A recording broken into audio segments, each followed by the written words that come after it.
Dr. Subandrio. Beliau ini orang penting di masa pemerintahan Pak Karno. Sebagai seorang dokter yang cerdas dan berdedikasi, beliau tidak hanya dikenal karena keahliannya di bidang medis, tetapi juga karena kemampuannya dalam berdiplomasi dan berpolitik. Awalnya beliau dokter, tapi karena pintar dan jago berdiplomasi, akhirnya beliau pegang jabatan penting di pemerintahan. Karirnya yang cemerlang membawanya dari ruang operasi ke ruang diplomasi, di mana beliau memainkan peran kunci dalam membentuk kebijakan luar negeri Indonesia. Tahun 1965, beliau punya 3 jabatan sekaligus, Wakil Perdana Menteri, Menteri Luar Negeri, dan Kepala Badan Intelijen. Ini adalah bukti betapa besar kepercayaan yang diberikan kepada beliau oleh Presiden Soekarno, serta betapa pentingnya peran beliau dalam pemerintahan.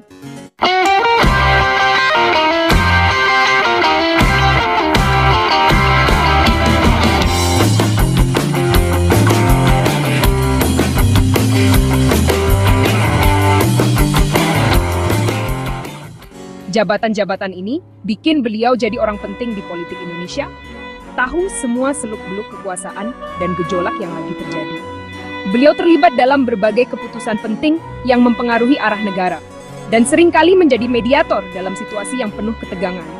Sayangnya, beliau nggak tahu kalau dirinya akan terjebak dalam pusaran politik yang dirancang oleh orang yang dia percaya, Jenderal Soeharto. Intrik dan manuver politik yang terjadi di belakang layar akhirnya menjebak beliau dalam situasi yang sulit dan berbahaya.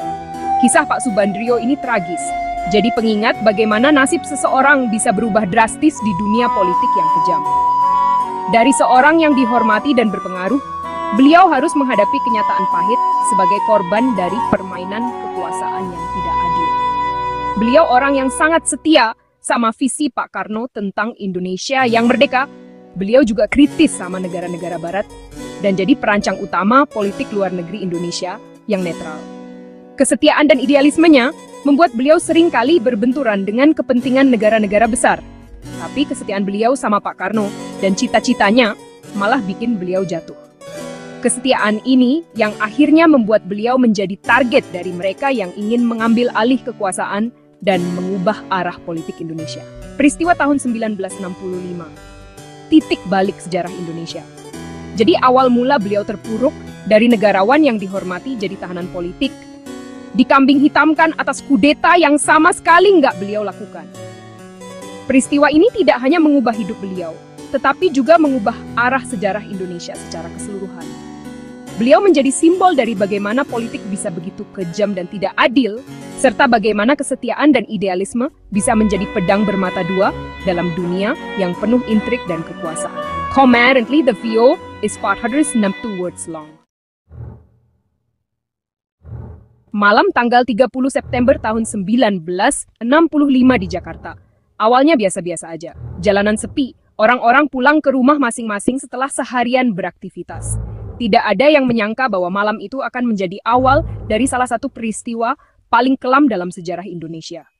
Tapi di balik gelapnya malam, ada badai yang akan datang. Badai ini bukan hanya badai cuaca, tapi badai politik yang akan mengguncang fondasi negara. Sekelompok orang yang menamakan diri mereka Gerakan 30 September, dipimpin oleh Letnan Kolonel Untung, menculik dan membunuh 6 jenderal penting TNI Angkatan Darat. Mereka percaya bahwa tindakan ini akan menyelamatkan negara dari ancaman kudeta militer. Kejadian ini yang penuh misteri dan bikin bingung mengguncang seluruh Indonesia. Berita tentang penculikan dan pembunuhan para jenderal menyebar dengan cepat, menciptakan kepanikan dan ketidakpastian di kalangan masyarakat. Saling tuduh terjadi, dan Indonesia berada di ambang kekacauan. Pemerintah dan militer saling menyalahkan, sementara rakyat bingung dan takut akan apa yang akan terjadi selanjutnya. Pak Subandrio, sama seperti rakyat Indonesia lainnya, terkejut dengan berita ini. Beliau tidak pernah membayangkan bahwa negara yang dicintainya akan mengalami krisis sebesar ini. Peristiwa malam itu jadi titik balik dalam hidup beliau dan nasib Indonesia. Dari seorang diplomat yang tenang, beliau harus menghadapi realitas politik yang keras dan penuh intrik.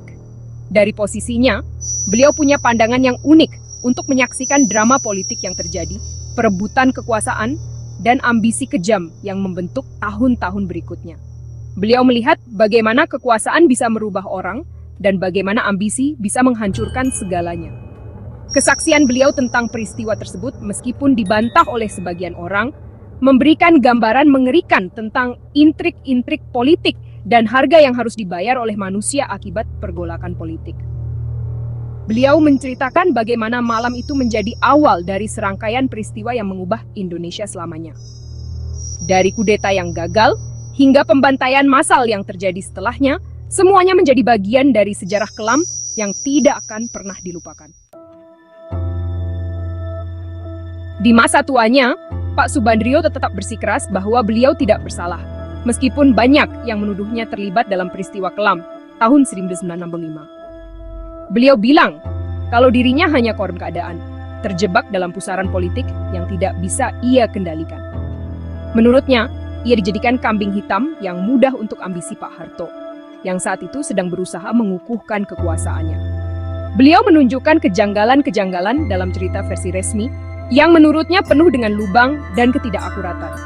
Menyoroti tindakan-tindakan mencurigakan dari tokoh-tokoh penting, Subandrio berusaha membuka mata publik tentang apa yang sebenarnya terjadi. Ia menggambarkan bagaimana Pak Harto dengan mudah menguasai keadaan, memanfaatkan kekacauan untuk memperkuat posisinya. Cerita beliau, seperti halnya cerita sejarah lainnya, harus disikapi dengan kritis. Tidak semua yang terlihat di permukaan adalah kebenaran yang sesungguhnya. Menilai sejarah butuh pendekatan yang hati-hati, memeriksa berbagai sudut pandang, dan tidak terburu-buru mengambil kesimpulan.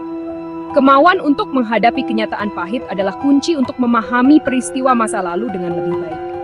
Meskipun versi Pak Subandrio memberikan pandangan berharga tentang peristiwa tahun 65, kita harus tetap waspada terhadap bias pribadi. Penting untuk membandingkan ceritanya dengan sumber sejarah dan kesaksian lainnya, agar mendapatkan gambaran yang lebih utuh.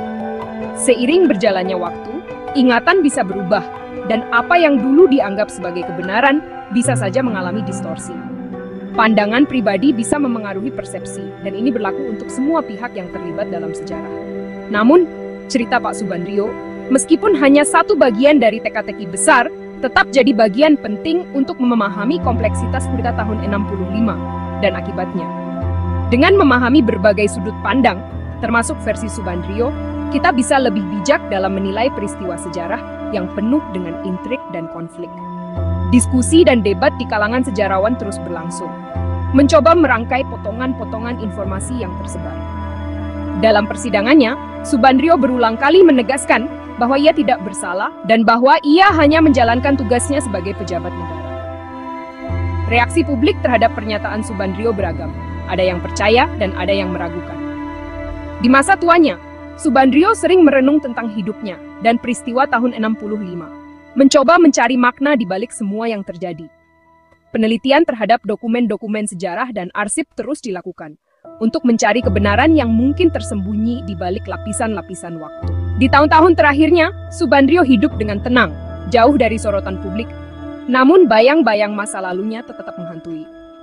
Peristiwa tahun 65 dan peran Subandrio di dalamnya masih menjadi topik yang relevan di Indonesia modern, menunjukkan betapa sejarah terus mempengaruhi masa kini. Yang bikin peristiwa 65 ini makin menarik adalah keterlibatan orang-orang dekat Pak Harto.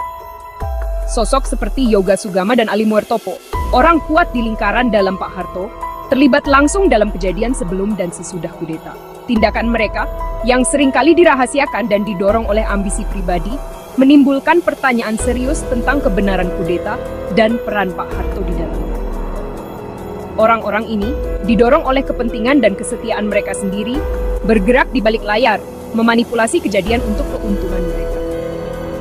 Keterlibatan mereka, yang sering diabaikan dalam cerita versi resmi, menunjukkan rencana yang lebih rumit dan jahat daripada yang ditunjukkan ke publik. Jaringan koneksi, bisikan-bisikan, dan pertemuan rahasia menunjukkan upaya terencana untuk merebut kekuasaan. Dengan Pak Harto sebagai dalangnya, mengatur semua kejadian dari balik layar.